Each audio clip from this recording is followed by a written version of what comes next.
തമിഴ്നാട് രാഷ്ട്രീയം കലങ്ങി മറിയുകയാണ്. ഏകദേശം ഒന്ന് ശാന്തമായതാണ്. നേരത്തെ TVK ആയിരുന്നു ഒന്നാമത്തെ കക്ഷി, നടൻ വിജയ് നേതൃത്വം കൊടുക്കുന്ന TVK. പക്ഷേ ഭൂരിപക്ഷം ഉണ്ടായിരുന്നില്ല. 118 അംഗങ്ങളുടെ പിന്തുണ വേണം.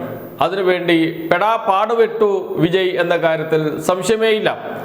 118 പേരുടെ പിന്തുണ ഉണ്ടെങ്കിൽ മാത്രമേ സത്യപ്രതിജ്ഞ ചെയ്യാൻ അനുവാദം നൽകുകയുള്ളൂ എന്ന നിലപാട് ഗവർണർ എടുത്തു. തികച്ചും തെറ്റായ നിലപാടാണ്.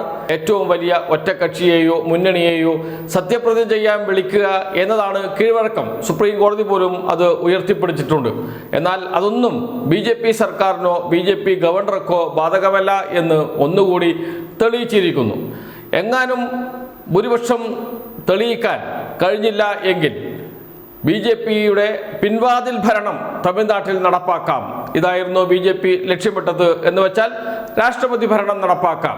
രാഷ്ട്രപതി ഭരണത്തിൽ വീണ്ടും ഒരു തെരഞ്ഞെടുപ്പ്. അങ്ങനെ വരുമ്പോൾ BJPക്ക് നല്ല മേൽക്കൈ ഉണ്ടാക്കാൻ കഴിയും. ഇതൊക്കെയായിരുന്നു BJP കണക്ക് കൂട്ടിയത്. ഇത് മനസ്സിലാക്കിയ ഇടതുപക്ഷ കക്ഷികളും DMK അടക്കമുള്ള കക്ഷികൾ DMK മാറി നിന്നുകൊണ്ട് DMKയുടെ അനുവാദത്തോടു കൂടി തന്നെ ഇടതുപക്ഷ കക്ഷികൾ എന്ന് വെച്ചാൽ CPM-ഉം CPI-യും 4 അംഗങ്ങളുണ്ട്. 2 പേർ TVKക്ക് പിന്തുണ പ്രഖ്യാപിക്കുന്നു. VCK TVKക്ക് പിന്തുണ പ്രഖ്യാപിക്കുന്നു.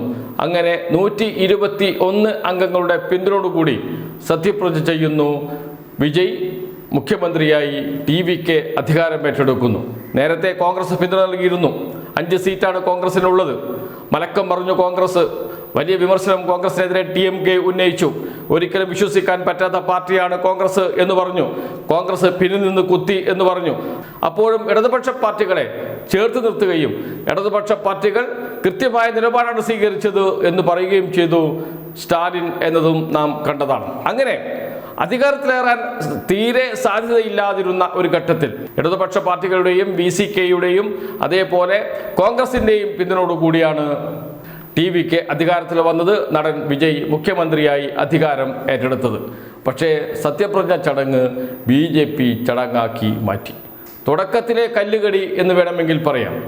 സത്യപ്രതിജ്ഞാ ചടങ്ങ് സ്വാഭാവികമായും നടക്കുക തമിഴ് സംസ്കാരവും തമിഴ് രീതിയും ഉയർത്തിപ്പിടിച്ചുകൊണ്ടാണ്. എന്നാൽ BJPയുടെ രീതി അനുസരിച്ചാണ്. തുടക്കത്തിൽ വന്ദേമാതരം പൂർണ്ണ രൂപത്തിൽ ആലപിക്കുന്നു. അതിനുശേഷം ചടങ്ങിൻ്റെ അവസാനവും വന്ദേമാതരം ആലപിക്കുന്നു. തമിഴന്മാരുടെ അഭിമാനമായ തമിഴ് തായ് വാഴ്ത്ത് ആലപിച്ചത് 3ാമതായാണ്. ഇതാണിപ്പോൾ ചർച്ചയായി മാറിയിരിക്കുന്നത്. തമിഴ്നാട്ടിൽ വിജയിൻ്റെ സത്യപ്രതിജ്ഞ ചടങ്ങിൽ വന്ദേമാതരം ആലപിച്ചത് പൂർണ്ണ രൂപത്തിൽ. കേന്ദ്ര സർക്കാർ പുറപ്പെടുവിച്ച പുതിയ മാർഗനിർദ്ദേശങ്ങളുടെ ഭാഗമായാണ് വന്ദേമാതരത്തിൻ്റെ പൂർണ്ണ രൂപമായ 6 ചരണങ്ങളും ആലപിച്ചത്. വിജയിൻ്റെ സത്യപ്രതിജ്ഞാ ചടങ്ങിൽ ആദ്യം ആലപിച്ചത് വന്ദേമാതരമാണ്. അതിനുശേഷം ദേശീയ ഗാനം ആലപിച്ചു. 3ാമതായാണ് തമിഴ് തായ് വാഴ്ത്ത് ആലപിച്ചത്. എന്നാൽ ദേശീയ ഗാനവും തമിഴ് തായ് വാഴ്ത്തും ഏറ്റുപാടിയ വിജയ് വന്ദേമാതരം ഏറ്റുപാടിയിരുന്നില്ല. അതിനിടെ സത്യപ്രതിജ്ഞ ചടങ്ങിൽ ആദ്യം വന്ദേമാതരം ആലപിച്ചതിൽ TVKയെ വിമർശിച്ച് DMK രംഗത്തെത്തി. വിജയ് BJPയെ പ്രീതിപ്പെടുത്താൻ ശ്രമിച്ചെന്നും തമിഴ് തായ് വാഴ്ത്ത് അവഗണിച്ചെന്നും DMK കുറ്റപ്പെടുത്തി. ഇക്കാര്യം സർക്കാർ വിശദീകരിക്കണമെന്ന് CPI-യും ആവശ്യപ്പെട്ടു. എന്ന് വെച്ചാൽ തുടക്കത്തിലെ കല്ലുകടി തുടർന്നു എന്ന്. ഏക ആശ്വാസം വിജയ് വന്ദേമാതരം ഏറ്റുപാടിയില്ല എന്നത് മാത്രമാണ്. പക്ഷേ BJPയുടെ നിർദ്ദേശമനുസരിച്ച്, കേന്ദ്ര സർക്കാരിൻ്റെ മാർഗനിർദ്ദേശം അനുസരിച്ച് ഗവർണറുടെ ചടങ്ങ് എന്ന രൂപത്തിലാണ് വന്ദേമാതരത്തിന് ഇത്രയും പ്രാധാന്യം നൽകിയത് സത്യപ്രതിജ്ഞാ ചടങ്ങിൽ. അതേസമയം ബംഗാളി സത്യപ്രതിജ്ഞ നടന്നു. ചടങ്ങിലെവിടെയും വന്ദേമാതരം ആലപിച്ചിരുന്നില്ല എന്നുകൂടി ഓർക്കണം. എന്ന് വെച്ചാൽ BJP അധികാരത്തിലേർക്കുമ്പോൾ ആ സംസ്ഥാനത്തിൻ്റെ സംസ്കാരവും കൾച്ചറും ഉയർത്തിപ്പിടിക്കുന്നു, പാരമ്പര്യം ഉയർത്തിപ്പിടിക്കുന്നു. BJP ഇതര കക്ഷികൾ അധികാരമേൽക്കുമ്പോൾ BJPയുടെ നിർദ്ദേശം പാലിക്കാൻ ഗവർണർ മുൻകൈയെടുക്കുന്നു. BJP അതനുസരിച്ച് നിർദ്ദേശം നൽകുന്നു. അത് നിർബന്ധപൂർവം നടപ്പാക്കാൻ ശ്രമിക്കുന്നു. വിജയ് പുതിയ ആളാണ്, രാഷ്ട്രീയത്തിലും പുതിയ ആളാണ്. അതുകൊണ്ട് തന്നെ ഇക്കാര്യങ്ങളൊന്നും അത്ര കാര്യമായി കാണാനോ അതിനെ എതിർക്കാനോ അദ്ദേഹത്തിന് കഴിയാത്ത ഒരു പോരായ്മയുണ്ട്.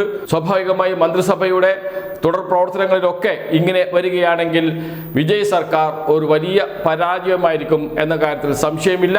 നേരത്തെ പറഞ്ഞതുപോലെ BJPയെ മാറ്റി നിർത്താൻ BJP ഉദ്ദേശിച്ച രാഷ്ട്രപതി ഭരണം തമിഴ്നാട്ടിൽ വരാതിരിക്കാൻ ഇടതുപക്ഷ കക്ഷികൾ അടക്കം പിന്തുണ നൽകിയാണ് ഇപ്പോൾ വിജയ് മുഖ്യമന്ത്രിയായി അധികാരത്തിൽ എത്തിയിരിക്കുന്നു.